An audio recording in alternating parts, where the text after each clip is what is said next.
کبھی سوچا ہے کہ یہ جو ایمیزون کے جنگلات کی سیر کرانے والے آن لائن ویڈیوز ہیں یہ اتنے مقبول کیوں ہوتے ہیں؟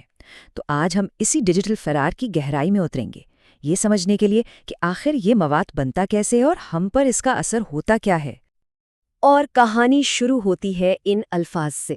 یہ صرف ایک جملہ نہیں، یہ ایک دعوت ہے، ایک وعدہ ہے، ایک ایسے تجربے کا جو ہمیں ہماری روزمرہ کی زندگی سے نکال کر ایک بالکل ہی الگ ایک نئی دنیا میں لے جائے گا۔ یہی وہ پہلا تاثر ہے جو دیکھنے والوں کو فوراً اپنی طرف کھینچ لیتا ہے۔ تو اس پورے تجربے کا جو پہلا حصہ ہے نا، وہ ہے ایک دعوت نامہ۔ یہ صرف ایک ویڈیو نہیں ہے، بلکہ یہ ایک ایسی دنیا میں قدم رکھنے کی پیشکش ہے جہاں قدرت اپنے بالکل خالص انچھوئے روپ میں نظر آتی ہے۔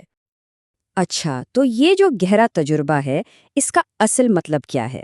دیکھیے، یہ صرف جانوروں کی تصویریں دیکھنا نہیں ہے، نہیں، بلکہ یہ جنگلی حیات، پرندوں اور رینگنے والے جانوروں کا ایک بہت سوچا سمجھا امتزاج ہے جو سب اپنے قدرتی ماحول میں دکھائے گئے ہیں۔ مقصد یہ ہے کہ دیکھنے والوں کو ایسا محسوس ہو کہ وہ واقعی وہاں، اسی جگہ، اسی لمحے میں موجود ہیں۔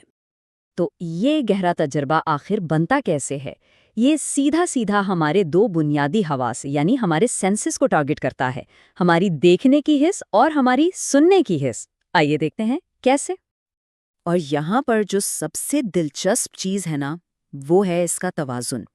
ایک طرف تو ہیں شاندار 4K الٹرا HD ویژولز اور ایسے دلکش مناظر جو بس دیکھتے ہی رہ جائیں، اور دوسری طرف ہے ایک بہت احتیاط سے تیار کیا گیا آڈیو، جس میں قدرت کی اپنی آوازیں ہیں اور ساتھ میں ایک پرسکون میوزک۔ یہ دونوں چیزیں مل کر ایک مکمل تجربہ بناتی ہیں۔ ٹھیک ہے، تو ویژولز اور ساؤنڈز کی بات تو ہو گئی۔ اب آتے ہیں اس کہانی کے اگلے اور شاید سب سے اہم کرداروں پر، یعنی اس ڈیجیٹل جنگل کے رنگا رنگ باشندوں پر۔ تو سوال یہ ہے کہ اس ڈیجیٹل سفاری پر ہم کس سے ملنے والے ہیں؟ کون سے جانور ہیں جو اس تجربے کو آپ کہہ سکتے ہیں کہ زندہ کرتے ہیں؟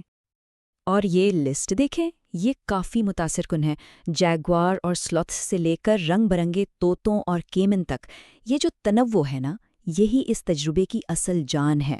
مطلب یہ صرف ایک جانور کی کہانی نہیں ہے، بلکہ ایک پورے ماحولیاتی نظام کو محسوس کرنے کا نام ہے۔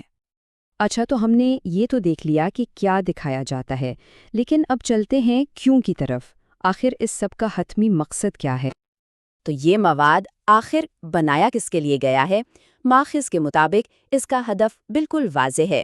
یہ فطرت سے محبت کرنے والوں کے لیے ہے، جنگلی حیات کے شوقین افراد کے لیے ہے، اور ان لوگوں کے لیے ہے جو مراقبے یا صرف ذہنی سکون کے لیے ایک پرسکون ماحول چاہتے ہیں۔ اور یہ چارٹ اس کے استعمال کو بہت اچھی طرح سمجھا رہا ہے۔